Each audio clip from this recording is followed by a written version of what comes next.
being a dad, man, it made me want, to put more love and positivity in the world.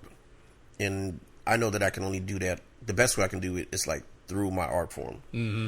So whether or not it's teaching, I did a lot more teaching to try to properly teach, kids music and adults music and the beauty of it, because I want them to go on and do the same thing.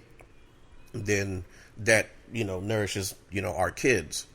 So it's just like seriously just pushing a high dosage of like just love into the world. Mm-hmm. Anything that can heal it. And, music is music. Anytime something bad happens, there's always music. Yeah. So it's like, all right, well then I'm going to make sure that I'm always teaching or something like that into the music so that the music gets better.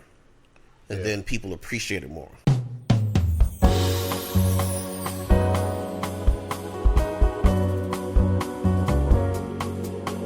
I remember the song my daddy used to sing. It was a soulful tune. He sang it when he woke up in the morning, first thing in the afternoon. Welcome to the Daddy Song Podcast, where we talk about fatherhood from the perspective of the performing artist. My name is Milton Suggs, and this is our inaugural episode, and I thought it no more fitting than to introduce this podcast with a great friend of mine, an excellent father and musician based in New York City, and his name is Willerm Delisfort. What up, man? Hey. All right. So, yeah, I've been thinking of doing this for a long time about, since I became a father, which was 7 years ago. And I know you've been a father for 10 years now? Going on 10, in December. Going on 10. So you're a father of two great sons. I have a little girl who's 7 years old now. And, the fatherhood journey is real unique. It's real special. And I'm always evaluating my performance, much like, musicians tend to do. We evaluate our performance all the time, and we think about what we're doing right and the choices that we make and all of these things. And so I wanted to get a perspective from different fathers to find out how they're doing and what the journey of fatherhood is like for us and for them, and to see what commonalities we got and how we, evaluate our progress by talking to each other. So before we get into like the actual fatherhood discussion, I want to get some of your background, and I guess talk about where you're from. Well, born and raised in Little Haiti, Miami. I'm the last of 8 kids, number 8. 8. Yeah, so 20 like nephews and nieces. yeah, it's a beautiful thing. From Miami. Lived in Tallahassee for a bit. We met when we were in Illinois. I was attending Northern Illinois. Yes, sir. We did. Now I've been in New York for about 14 years, I think, this year, Rex. Yeah, and I think we might have just missed each other at Tallahassee, because I know you went to FAM. Yeah. I went to FAM my freshman year from 2001 to 2002. Yeah, I got there in 2002. Yeah, so we probably just missed each other. They ain't let me in the program, but yeah, that's cool.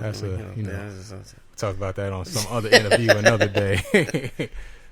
But so man, you come from a big family. Yeah, okay. Family is a very important thing in the Delisfort household.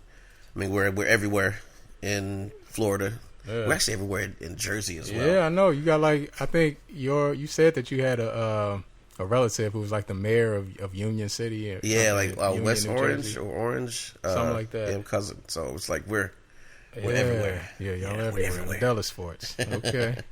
So yeah, what was it like growing up in Miami, Little Haiti, Miami, for you? It was, at the time, that's all I knew. It was great. I loved being in like little Haiti because, you go to Haiti, it kind of feels the same way. It's like, wow, you guys did a really good job of replicating the Haitian experience. Uh-huh. The whole entire community is family.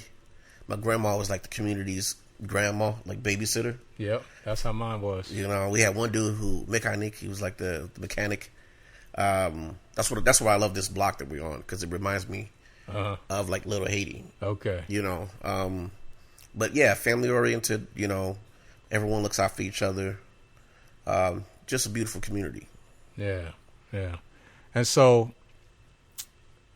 okay, so we talked about when you became a father, which was, you said 10, 11 years ago going on? Going on 10 years. Going on 10 years ago, yeah. And so, when you became a father, did you feel that you were ready to become a father? Because that's one of the things, like, you know, I don't know if it's possible to feel ready to become a father. I know when I did, I didn't. You know, even though we may plan, we plan families and we have a set schedule that we try to adhere to in life, but sometimes I'm wondering. I don't think you could ever be prepared. I remember when Andrea told me, just like, oh, you know, we're expecting. I was like, yeah. Then there was a moment that came. It was like, oof. Okay. You know, like I'm thinking, like, okay, I gotta change a whole bunch of things. You know, like, am I working enough? Can I provide? Then there's a moment when you're calm. Then the kid comes, and you're like, okay. Oh, now I'm freaking out. You know, like it's a natural thing, because I don't think anyone could actually truly be prepared. Right. But you know, the more you do it every day, you get more comfortable with it. Now, you know, now we have our routine. Yeah. And we're comfortable with the routine. And we just worry about the next phases of each of their lives. You about to go to school? All right, we got to worry about that. Elias getting ready to go to middle school, so it's like, okay, now we got to prepare for that. Yep. You know, what that entails. Because middle school sucks. Man, that's I'm low-key scared. I mean, my daughter's only in third grade now, so we got some time. But even when I think about third grade, like, third grade was my bad year in elementary school. That was the year I started cussing and like not doing homework. It's like I strayed off the path a little bit for third grade. I got back to it for fourth grade, but I'm like, okay, I think my daughter's gonna be better than I was. But third grade third grade was my trouble spot. But middle school specifically, some of my worst memories from school are from middle school, and I try not to project that, you know, because you don't want to project your experience onto your kids, but you know, you also just try to prepare them for what you know you know they might have to go through. So he's going to middle school, and you have another son who's what, 4 or 5 now? He's 3. Yeah, he just completed pre-K 3. Okay, step up. You know,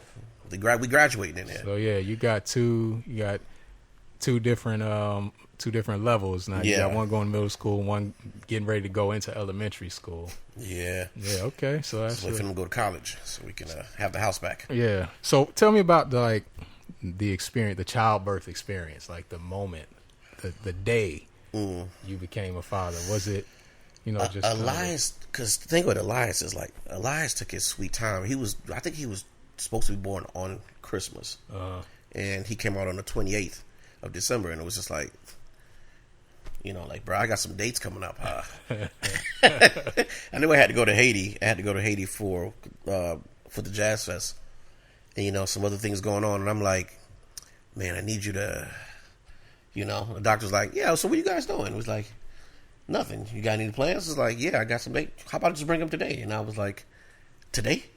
And I remember, like, I was like back and forth going to Dizzy's in the hospital, because it wasn't too far away from the hospital. And my mom was in town because we were prepared, you know. So she's like, yeah, she want to be there, help us out for like the first week. Then Andrea mom comes for the another week. Yeah. I remember my mom got yelled. She got mad at me because when Andrea was going through contractions, my mom was sitting there like, oh, she's in so much pain. Why did you bring me here? I was like, how you don't know this? But yeah, I mean, like, just like that feeling, that was another bookmark moment where you never forget. Yeah. You know, like that feeling in the pit of your stomach is like, oh man, this cat's about to come. You know, like I gotta work. That was one of the things, like, man, I gotta make sure that I'm working. Yep. Provide. Yeah. I think that's one of the main things we think about, especially once the baby comes out. It's like, it's real. it's go time. Yeah. It's real. Can't give them back. You know, and so now you got, that was the first child. Then the second child was Ezekiel's birth, kind of the same Because They go a little smoother, or was it? Yeah, it was more prepared. It was smoother, but he came early. Okay. He was just in a rush to get, knowing him now and his personality, I'm like, yeah, that seems about right. And knowing Elias' personality, I'm like, yeah, you would take your time. Okay. So like their birth makes sense with their personalities. Yeah. But yeah, he was in a rush to get here, so he was a little bit premature. So like that was scary, Word. But now he's grown. He's a big dude. Mm-hmm. Running around everywhere. Yeah, like they love to do. So, you mentioned how you growing up in Miami and you felt like a real strong sense of community, and that's kind of reflected on your block. You said I was gonna ask about that. Like, make a comparison. Kind of, what do you find are the similarities or the differences between how you grew up in Miami and then raising a child in New York City? Like, what kind of adjustments have you had to make, or was there anything expected or unexpected? Or I'm way more on, like, when I'm with my kids, we're walking out. When we're on this block, I feel comfortable because it feels like the community. Everybody knows him. I mean, Elias, he was like the mayor of Harlem, so this cat would come home with like $5 every day. And I'm like, where you get all this money from? Because people give me, hey, it's $1 for ice cream. Right. So like the neighborhood knows them. Yeah. To the point where it's like, oh, that's Elias's dad. Mm-hmm. And I'm like, how did I become Elias's dad? Like, nobody knows my name. No, but it's like that sense of family, so which makes it a whole lot easier. But anytime we go off the block, I find myself just, holding their hands a little bit tighter, just around them. Anybody come walking up to me too quickly, I'm like, oh, like that pit bull. That pit bull comes out. Florida's Florida. I mean, Miami is Miami, but there's more space. Yeah, exactly. There's more space, so it's natural for a kid to go outside and run around and do this. New York is not, so it's like we try to like plan it and schedule it, which is weird because trying to schedule fun time. Yep. Like I gotta put it in my calendar. Make sure you legit have to schedule time to do certain things. I think because I grew up in Georgia. I grew up in College Park, like kind of part time between College Park and Atlanta, Georgia, and so it's like the differences are crazy. How because I think about the free reign I was given to just be outside, around the neighborhood. Some of my friends had to they had to go check in. We'd be outside after a couple hours. They had to go check in. I don't know what my mom was thinking, but she just let me be outside. And this is, the rolling hills and getting chased by dogs and all kinds of stuff in Georgia. Just being outside all day and just come home once it gets dark or when I get too high to feel like going and playing video games. The street lamp come on. But just being outside, and it is so not like that here. It's like I barely, and I feel I get torn between that, like letting my daughter go out and do her thing. I take her to the playground, and I still got my eye on her when she's at the playground. Like I'm looking, but there's such a difference in the way. Like the freedom of movement that I had growing up. And I mean, up here, it's just you gotta be a little bit more vigilant, because the city is the city, and it's always going to be the city. You don't know what someone is on. If they're tripping off of something. Yep. If they're drunk, or if they're on drugs, and so you always gotta be in that protective mode. Oh man, the feeling's like, so you get on your pit bull vibe, right? Yeah. As soon as you get home, you feel like it just gets like you're just like, oh. Yep. As soon as you walk through your apartment, like, okay, we're home now. Now you can relax a little bit. Yeah. Oh man, that's always a thing. Yeah, but my thing is I don't know. I feel like we're outside. We have our playtime, but then once we get home, I be wanting to sit and just chill out. Once they have a certain age, you got to keep them entertained, because you don't want to put them down in front of the TV too much. Or the computer. Man, if you don't do anything, he's gonna be on that computer. Exactly. So I'm working on navigating that line myself. You know, making sure that I stay engaged in that, whether we in the house or whether we outside the house or whatever the case is. So in terms of fatherhood, what do you think fatherhood taught you about yourself? Man, bad habits, one, because kids pick up on your bad habits quickly. Yeah. I mean, like, quickly.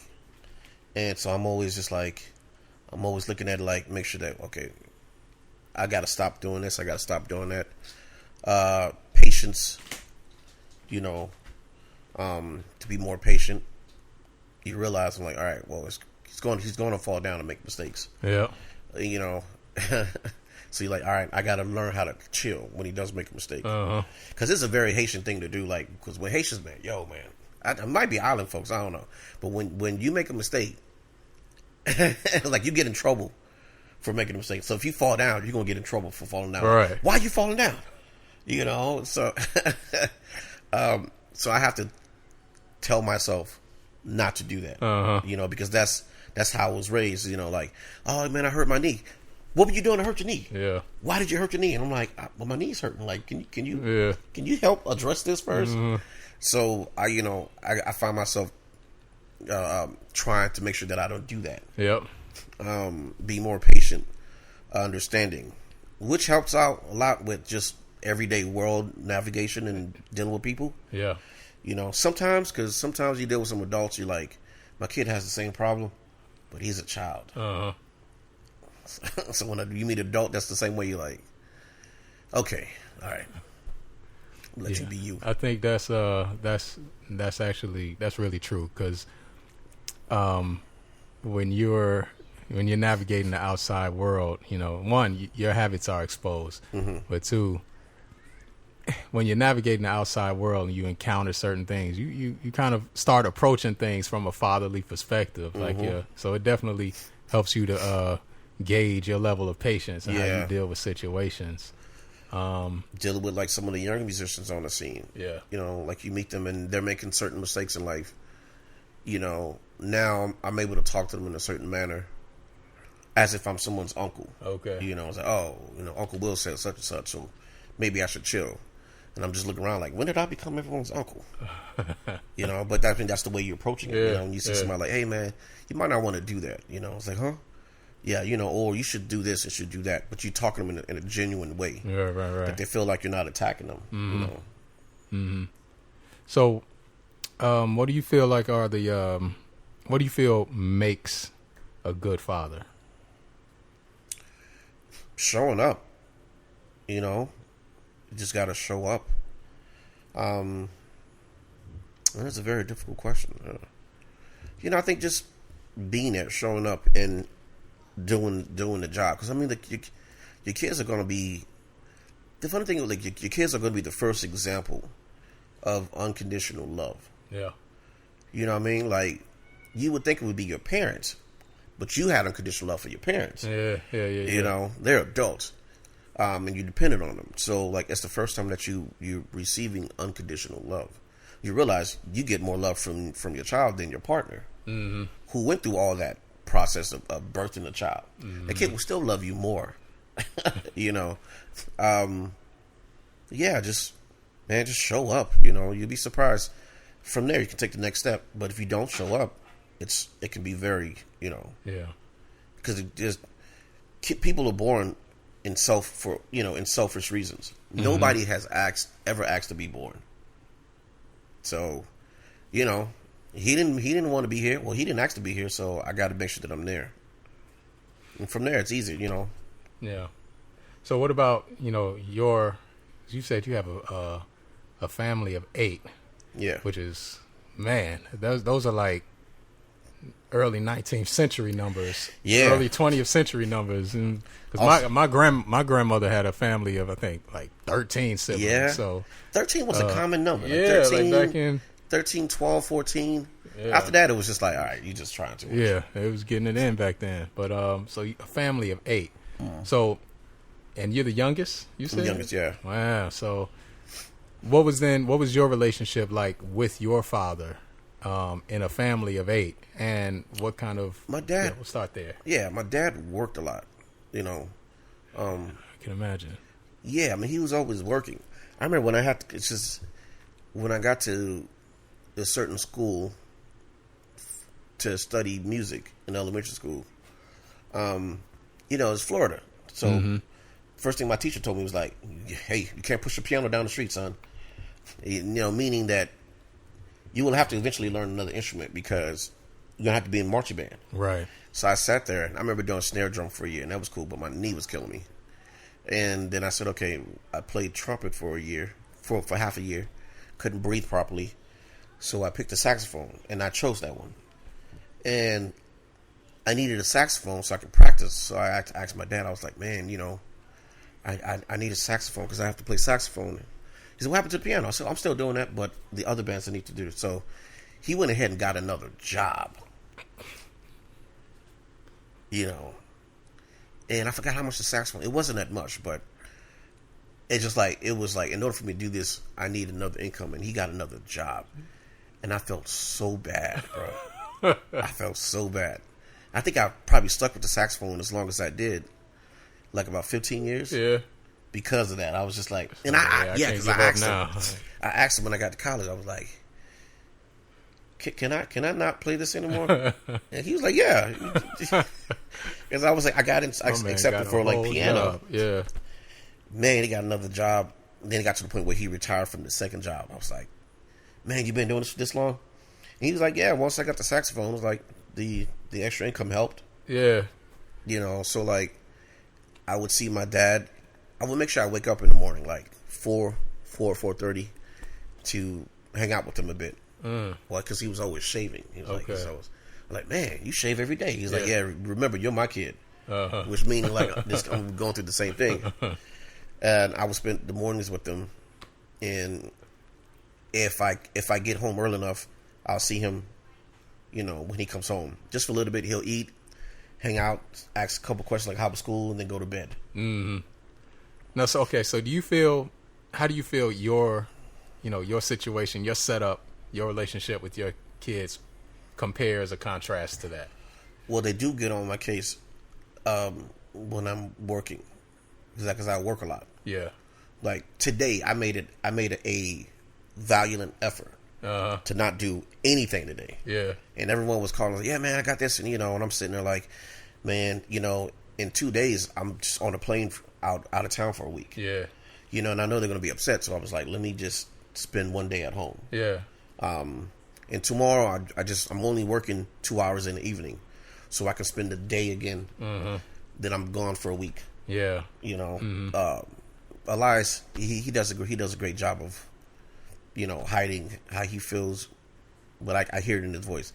Zeke, on the other hand, has no problem telling you that he's very upset with the decision that you're making. Yeah. Yeah, no, that's rough. Like hearing, it's like balancing that. I got to work, got to bring in some income, I got to do this, but hearing that, man, I miss my dad type thing in their voice. Yeah, it's rough, but and sometimes you're done late, so when you come home, you just kind of want to like sleep in just a little bit. Yeah, and you can't sleep in too much because they got to go to school. Yeah. So you'll wake up and they're gone. I was like, oh, I didn't get a chance to, spend time. And I think that's one of the unique challenges about being a musician in that position is that, musicians, we're out on a gig or playing, we're away from the house. Mm-hmm. And so that's easy to compute because, okay, dad's not here, he's out working. Mm-hmm. But a lot of the time, our work is still at home. Like we have a lot of work that we have to put in the house. Yeah. And so when you're at home and you're working, but your child wants that attention and you have to be like, no, I'm working. I think, something about that don't quite compute. Yeah. It's like, they're looking at you like the math ain't mathing on this dad. You just don't want to hang out with me. Like my daughter, and she'll give me that voice like, can you play with me?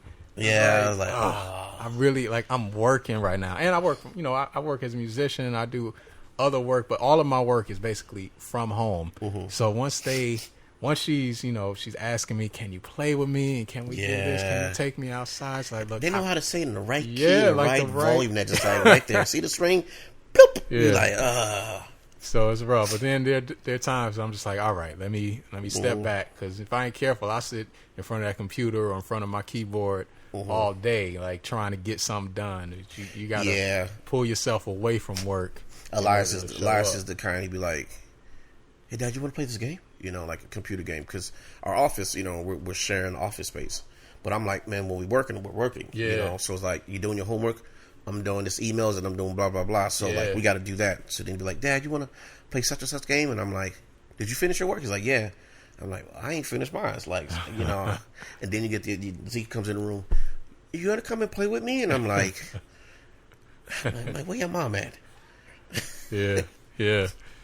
That's one of the unique challenges about being a musician and a father at the same time. So, what other challenges do you think you faced, like that are kind of unique to being a musician? Right now, currently, it was a big issue, annoyance, getting paid.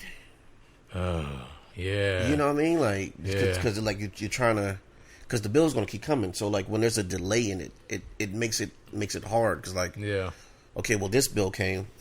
Technically, I already planned for this bill to be paid. Yeah. Because I did such and such, but then like such and such doesn't come in. Mm-hmm. So you sit there like, so you're trying to like balance everything. You're trying to balance everything.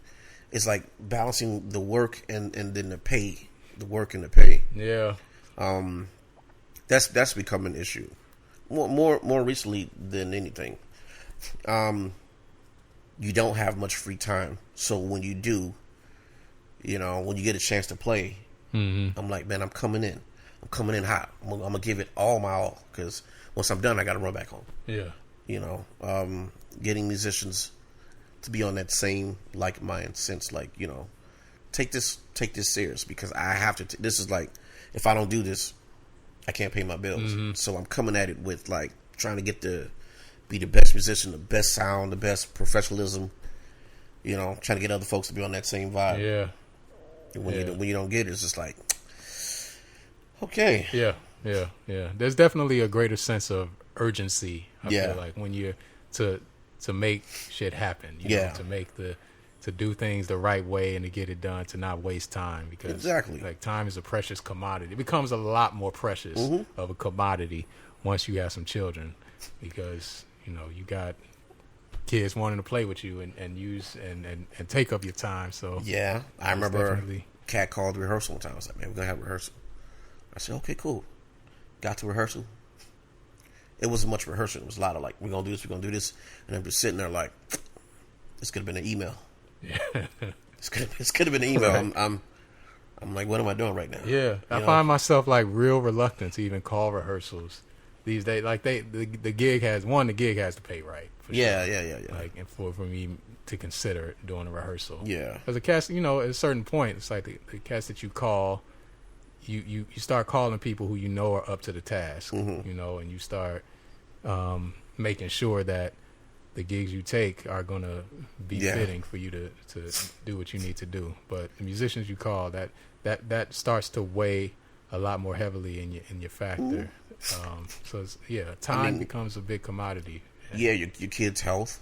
Yeah, like a lot of folks who are not musicians, or a lot of musicians who are not parents, always have they can't compute when you can't do something because not everything is right at home. Yeah. It's like, oh, we're going to have this rehearsal. It's like, man, I have to back out on this rehearsal because this kid just doesn't feel well. There are very few folks who are not parents can understand. Yeah. There's a lot more who don't. Yeah. Or like, oh, we got to do such and such. We could only rehearse during the day at this time from this time. Like, no, man, I got to pick up my kid from school, or kid got to go to school, or he's homesick, but there's like, well, I'm free at this time. It's like, yes, because you have no responsibilities in life, So like, it's like, I've obviously, because my whole thing now was like Doodle.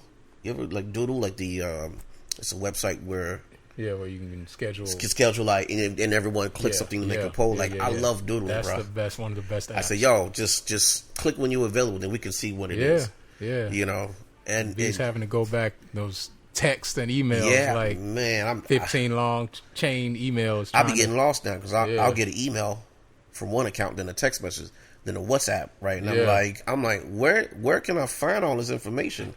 And then you start search for it, and somebody like, Daddy, I'm hungry. And like, you put the phone down, completely forgot what you were doing. There's like, oh man, I was supposed to do this. Then you put the phone down, completely forget, Yep. But yeah, having like other musicians who are not parents, trying to get them to understand and have like empathy and sympathy for like, and watching them like, and I don't get it. I'll just find someone else. It's like, first of all, you asked me to do the gig. I said I can do the gig. I'm expecting, I'm waiting on, I have plans for the money. And then, you throw in a last minute, we're going to have to rehearse in such and such. I'm like, I can't do that. Like, you should have told me in advance. I would have scheduled it in advance. For sure. Oh, well, okay, I had to go with someone else, man, who can do it. And I'm like, that's like jacked up. I want every musician that don't have a kid to know that's jacked up. You're sitting there like, man, I made plans. All right, I got this, I got that. And then in the 11th inning, it's just like, I'm going to go with someone else, man, someone who can make the rehearsals. So you could send me the music in advance with everything I need. Yeah, and that's one of the things, like, I started doing, which I've started doing a lot more, is just like creating. Technology is too far to not be prepared. Like you can supply your fellow musicians with everything they need to get the job done, to where a rehearsal is not necessarily required. In some gigs it is, in some instances it is, but you can, like, I create all my tracks. You can get Logic and play the bass line you want, play it how you want it to be played, and send that out for every song that you got. So technology is way too far to not utilize in that way, But I've I guess they know this now. I haven't told these musicians, but the musicians that tend to do that, like last minute want to do this and this and that, because they have financially hurt me with their selfishness. I just low key just stopped working with them. Because now it's just like, okay, I'm not going to invest my time with this person anymore because how they operate, and the way they operate is not conducive to my living. So I should stop working specifically with certain folks so that I don't hurt myself financially. And ultimately that's what it is. It's an investment. You invest in your time with a musician, with another person. That's exactly what it is. So hey, if I ain't picking up the phone call anymore, I'm sorry. Like, I can't afford to work with certain cats. So now if you didn't know, now you know. Then that goes back to, taking time away from your child. And one of the things that I don't, how do you feel about, your child following in your footsteps as an artist? Because one of the things that I fear about not being available is that it'll make her resent the art. Like, I don't want to be a musician. Musicians took my daddy away from me. And and every music took my daddy away. Every musician asks a question. You think he's gonna want to like play piano? He's like, I don't know. If he wants to, I think it's like, if my boys wants to be in music, I think that'll be the greatest honor on earth. I probably will outsource it. Like, I'll outsource it. Like, there's Uncle such and such. I'll pick you up. I'll pick you up and drop you off. And we can work on whatever you want to work on. But I'm going to outsource that because it's like, I know how I am. And I won't do that to my kids. I'm like that, man, because I teach my daughter piano, and I know, like, I think she does it. She's sticking with it. I feel like she enjoys it when she's kind of playing on her own by herself. But then when it's lesson time and I'm working with her in the book, I find that, like, that's G. Why can't you see?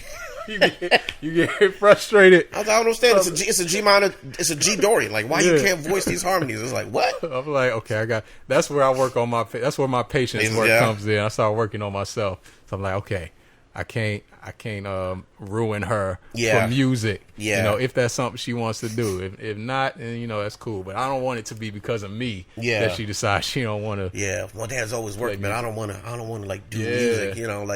It's such a weird, because I know musicians. I know kids who parents were musicians. Like, oh man, my dad used to do such and such. So you play an instrument? Nah, man, I never want to do that. And I'm like, oh it's like weird. And some kids where their parents working so much had the opposite effect. Like, man, my dad is such and such. It's cool, you know. And I'm like, I'm hoping I fall on that side, but you know, I mean, like next year, Elias, he gets to like pick an elective. So, you know, if he picks band, then that'd be great, and see what instrument he wants to play. Because I still don't know what instrument he will play. Yeah. Like, you know, I'm looking at his personality, like, what kind of musician are you? It's not a trumpet player. He might be a bassist. You know, he got the laid back type of. Yeah, he might be a bassist. Energy. You know, he's foundational. You just hold it down. Yeah. You know, dependable. See that? He might be a bass. I gotta find a small bass. Yeah, I'm gonna do that. Yeah, he might be a bassist. I can see that. Yeah. So so I wanna let's go into like one of the difficult parts about parenthood and fatherhood is discipline. Oh yeah. You know, because we all got to do it. You know, even though you don't discipline your kids, then your kids are gonna get disciplined somewhere at some point. So it's like, how do you? Are you the disciplinarian of your household, of your, you know, of your? I think so. We would probably have to confirm with Andrea, but I think so, because my thing is, like, growing up, my mom had to bite, my dad had to bark. So, you know, well, I picked up on that early. So whenever my dad's like, blah, blah, blah, blah, blah, everyone was just kind of like, everyone's afraid of Franklin. I'm like, he's the biggest teddy bear on earth. Now, if mom comes at you, you better put on 3 pairs of jeans, because like, she's coming in. Yeah. So my mom had to bite. My dad had to bark. Right now, I have the scariest bark. So if I bark, they stop. Yeah. So, you know, Ziggy's the one Ziggy's really the one that'll push it. You know? So don't do such and such. You know. So you know, he might have to get disciplined like once a week or something like that. But my bark is good enough where they stop. Yeah. So yeah, that's one of the things I also recognized I had to. That's the whole patience thing comes in, because I would say the same thing about me, my bark, and I'm kind of, my voice when I speak in general is kind of, you know, soft. I'm a little soft spoken and stuff, but when it's time to go in, like, I can, you know, I can call upon, because I'm a singer, you know, I can call upon that chest voice and get it going. They do this. So yeah, but then, you know, you don't want to overdo it. Yeah. Because there have been times I'm like, dang, I should not have yelled, you know. Yeah. And so I'm more intentional about really speaking and just talking. And, you know, you have a girl, when you have a girl, and, you know, them emotions get triggered. So that's one of the things, like, with discipline is, you know, in that aspect of discipline, that's where I'm at. But I always circle back. So after I bark, no, then it gets, you know, I'll give it like 5 minutes, and I'll circle back with the hug and the kiss, you know, like what are you doing now? You know? Exactly. And they're just kind of like, oh, I'm just doing such and such. Just, you know, so that they know it's coming from a place of love. Yeah. Because you have to, because you don't want the world to discipline your kids. Yep. The world is a crappy place. So I was like, I'm not going to let, you know, I'm going to let anyone discipline my kid except me. Mm-hmm. Yeah. So in what ways, I don't know, what has surprised you about yourself since becoming a father? So one of the things, like, for instance, I was always wondering before, like, as I was, you know, becoming a father, preparing to become a father, like, being the type of man that, you know, you hear stories about how the, you know, the community and a father is a parent to the whole neighborhood and stuff like that. But I was always like, and, you know, these days people don't want nobody saying nothing to their children, you know, but I've been in situations where I've had to actively check someone else's child or in a certain way. And that's never something that I thought I would be in a position to want to do. I don't necessarily want to do it, but it's like one of the things you can't ignore sometimes. Yeah, I mean, you know, sometimes, you know, you're at the park.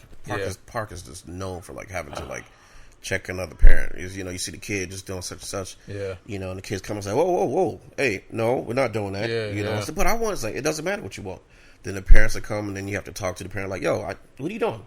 Yeah. You know, like take care. You know, oh, I'm sorry, this and that and that. It's like, yeah, no, you need to be a little bit more. Yeah, you know, I feel like my kids are here. The park is like as much social training for parents as it is for children. Yeah. Like I used to dread taking my child to the park just because, you know, I'm more introverted anyway.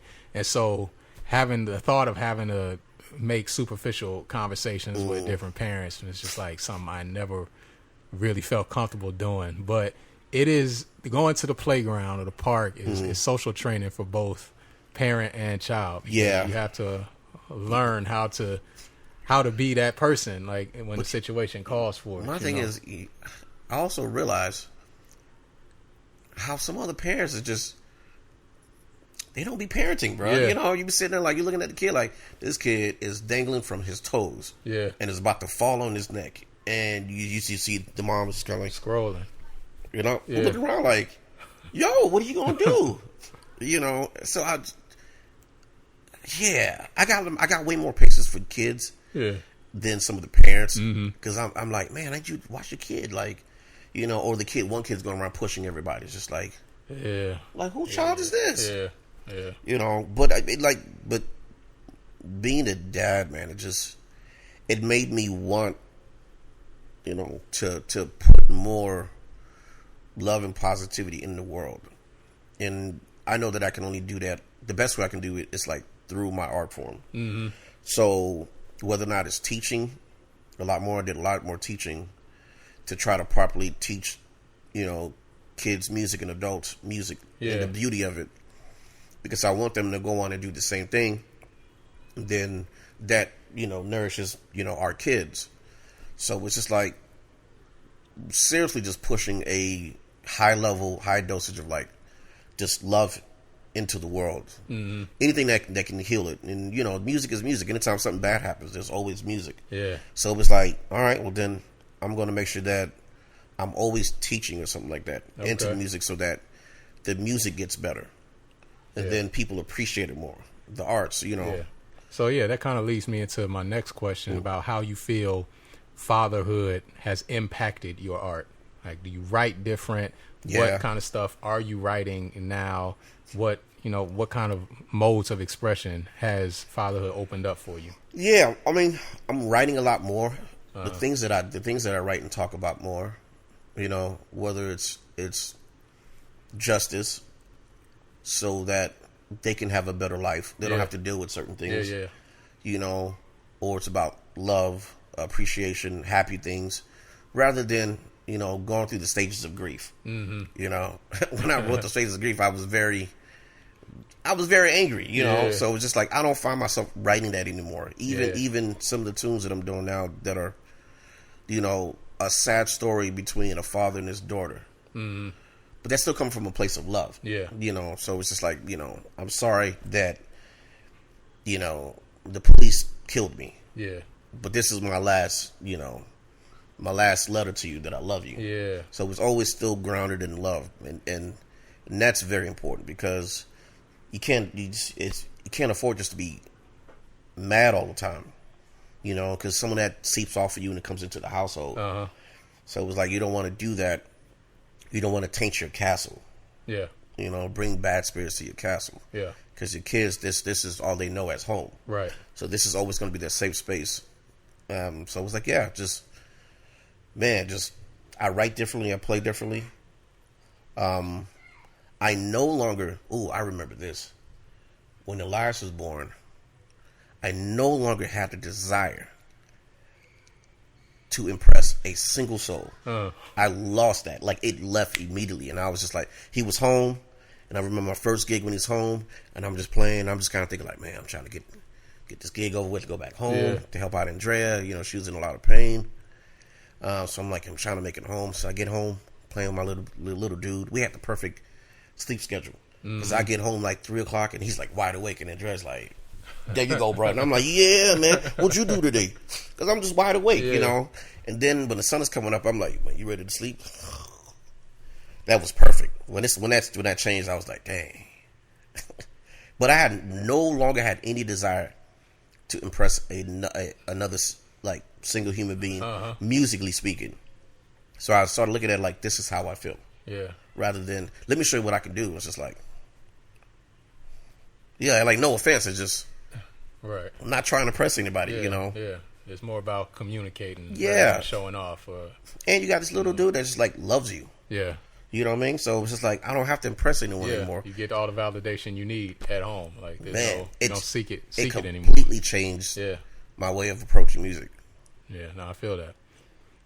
Yeah, so what do you in terms of how, well, let's stay on the art side. Like, what's in a nutshell, kind of, what's your process for composition? Because, you're known as one of the foremost preeminent composers on the scene in New York. So yeah, it's a lot of it is just everyday life, trying to find, because everyday life is something that we all could relate with. Well, at least me and my peers. Yeah. Whether or not they have kids or not, if I consider you as my peer, then I know we have a lot of similarities in life. So it's just like finding the right sonic sound to fit that. Mm-hmm. So then when you hear it, you can relate with it. Like, man, yeah, I can relate with this because, but just, everyday stories of life and finding the right notes to fit that.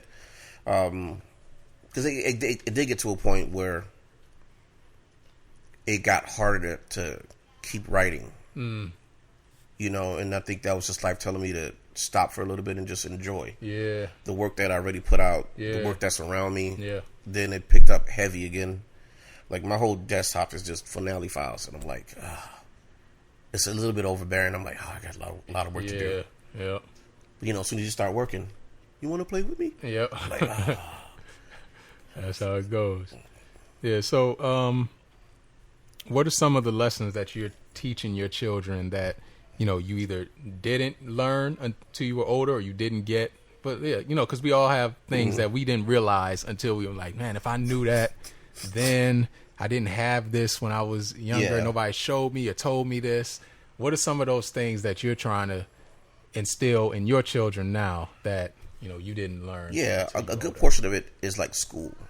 Like school made sense to me. I don't know if I knew the importance of it, but it was just like, yeah, okay, I'm just regurgitating everything that I am told. So I regurgitate it back so I would get good grades. But I wasn't necessarily learning, though. It was just like just spitting everything back. So now it's just like, especially with the line stuff he's doing something, it's just like, what about this? And reading something. It's like, what does that mean? Like, let's go back and analyze that. I was like, Dad, man, what is such and such? I said, I don't know. Let's go look it up. Yeah. And that's like a big thing. Because then, if I didn't know as a kid, I just didn't know. I was like, what is this? I don't know. All right, we move on. Yeah. Now I'm like, because like everything is so easy for them to. Yeah. So whenever he asks me a question, I'm always like, you act like you ain't got your best friend in Google. Right. Google's there for you, just and then we'll look it up and we'll search it. And it was like, well, this is not the result I was looking for. So we spelled it wrong, But it's like doing the research, because I want them to be the type of kids that are like, if I don't know something, I can go and learn it, rather than like, well, I mean, I'm done with school, so the whole learning things, that's over. It's like, no, that never ends. Yeah. Probably makes school a lot easier, because he always does well. Yeah. As expected or above expectation. Yeah. I think one of the things that I guess the main thing that I try to teach that I didn't really come to understand until I was older is, the power of your words and your intention. So it's like, we want our kids to believe in themselves and all this, stuff like that, but also actually using your words to, create your reality. And that's one of the things that I try to work with my daughter a lot about, because she'll get into these spaces where she gets upset, and then she has just negative tirades about herself or about whatever the case is. So, trying to instill that in her. And I think sometimes she uses that to manipulate me a little bit too. But that's probably one of the main things that I'm working on teaching. The one thing that I'm always afraid is like their light. Because when they're born, man, they're just full of energy and light and happiness. Then they can walk even more, because now it's like, I can walk now. Yeah. They can crawl. I can crawl now. And now they can talk to you and communicate. You see this level of like joy and happiness in them that you're trying to protect. Yep. Which it's like you got to go out in the world, and the world is gonna just kill that as soon as they get a chance. Yeah. So you're trying to I'm like always trying to preserve that. So I'm always like, especially Elias, I'm always talking about like just being a good person. Yeah. And that's he's a great kid who has great personality. Always coming at everything with love. Be the first one to tell a dad joke. His dad jokes are better than mine. Actually, like low key. I need to figure out where he's learning his. But that's like his spirit, and I love that about him. And I'm like, man, I don't ever want him to lose that. Zeke is more of a fiery. He got his passion behind I feel everything. like that might be a first oldest child and second child thing, because it's like the oldest child. It's like especially once the new child comes, like they understand they have a greater responsibility and stuff. They're like 5 years apart, six years apart or something. Yeah, so and like no matter how much they fight, you know that they love each other, because as soon as they get a chance for them to, to show love, they go all the way. Right. But it's just like a sense of calm and peace and love, and one is like passion and just fiery. Yeah. And I'm looking at them like they do balance each other out. So when they're together, I'm always just sitting there like, I did that. I mean, their mom did that, but I did that too. Yeah, I did that. My dad does that. Whenever it's a family reunion, it's like a wedding. Yeah. Any reason to get together, we're gonna make it a family reunion. So if you're getting married, it's a family reunion. If you about to, get baptized, family reunion. That's how Delisfort do it. Yeah. My dad always sits there and does this. The level of pride in his face, what I created. Look what I created. My mom is looking at him like, I did that. That's hilarious, man. It's just like he's just like, yeah. You say, oh, you about to have a kid? Is it a boy? That's the first question. Is it a boy? Yeah, good. That's hilarious. Dope. All right, man. We're gonna wrap it up. I want to, I know you just released a dope album. I had a long drive this past week, so I got to listen to the whole thing in one shot, which I never get to do anymore. Like I never just get to sit and listen to an album all the way through. And, long drives are perfect for doing that. Yeah. So you just released the album, Black Elements, a bunch of music that I've been enjoying and playing and singing with you off and on over the years. And finally we got it, recorded. And so, talk about your album, talk about what you got going on now. Black Elements. And it's basically the story about all that is black. And I'm happy that you listened to it all the way, because I think that's truly it's an art form that we really don't do anymore. Yeah. Now it's like I got to find 7 songs that work. That sounds good. Or if you just putting out a single, it's just one song, and then that's really it. So albums. So the goal was to like you have to listen from the beginning to the end in order to hear the story, and it's basically Elias and I reading this book, and that book is Black Elements, and we're reading like this story about what it is to be black, all the beautiful things. So each chapter talks about a certain thing, like black beauty, black love, black pride, Black Elements, Black Chronicles, and there's a song that goes with each of those chapters, to talk a little bit more about it. So it's just Elias and I were reading the book, and at the end, the summary of it is, Black Element is my story. What your story is, what your story may be. And we did a listening session. When I first recorded, we did a listening session, and I had people, white, black, Asian, straight, gay, bi, everyone coming, because I wanted musician, non-musicians. Yeah. I wanted everyone's opinion. And I remember it was this white couple was listening to it, and again, this is very pro, like, this is what it is to be black. Yeah. And, there's 2 white couples, they're not black, obviously, but they were like, man, each of the stories that you talk about, I see within myself, and which was deep. And I was like, so now you see that, man, we're not so different. You know, if you can relate with these stories as if like, yeah, man, like Black Pride is like when you do such and such, you know, Black Pride, you know, like what is Black Pride? It's just like, you know, going in a room full of black folks and say, you know, won't he do it? For you answering the question is like, yeah, that's Black beauty, you know what I mean? You know, Black girl magic. The feeling that you have when you see that. And they were like, we're not black, but we do know that feeling, that experience. We may not say, won't he do it, but we'll say such and such, and then like our community goes and say such and such, and I was like, yeah, you know, so we're not that different. So if you can find, if you're not black and you can find the stories relatable, then it's like, yeah, you know, like mission accomplished. But yeah, it's just, you know, all the beautiful stories of being black. I even creeped in an idea for the next project on there, because I'm working on this Black Diary suite. Okay. Started working on during when everything shut down. Yeah. And George Floyd and everything like that. So, yeah. I mean, I hope y'all enjoy it. Just let me know. Check it. No, if you listen to it, you will enjoy it. So, yeah, man, I'm glad that I was able to lock you down as the first guest. Hey, come on, on man. this podcast, and you know, I think it's important subject matter, and it's gonna help me a lot. Just, you know, getting different fatherly perspectives and stuff. You know, help me understand what I'm doing wrong or right, and how I can be better.